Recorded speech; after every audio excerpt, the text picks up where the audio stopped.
It's great to be challenged in your day-to-day job.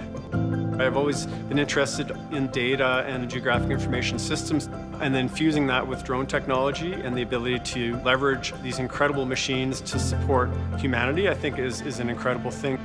My name is Wade Hawkins. I'm a principal researcher at the Southern Alberta Institute of Technology's Centre for Innovation and Research in Unmanned Systems. Here at CIRRUS, we're currently working with Stoney and Dakota Nation, remote Indigenous communities west of Calgary, on a project to utilize drones for the delivery of medical equipment and medicine so they can receive health care and supplies that much faster.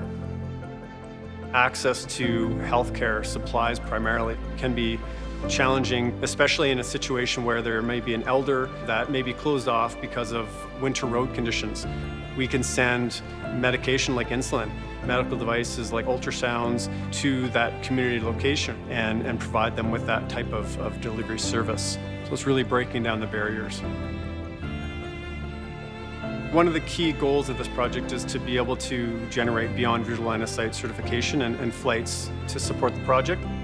The pilot no longer sees the drone and doesn't see what's around the drone. So you need to be able to communicate within your team. You need to know everything about the drone and the airspace, and you need to be able to react very, very quickly. We're working very collaboratively with Transport Canada to ensure that we have all the proper documentation in place. Plus, we're also integrating detect and avoid systems and universal traffic management systems. It's a more stressful flight for sure, but if we can successfully go beyond visual line of sight, then we have the ability to impact many more lives and many more areas from a drone standpoint. I think the future is incredibly bright. It's an incredible industry to be a part of. We like to feel that the work that we're doing at CIRRUS to push BV loss forward is hopefully going to support other groups needing to do something similar.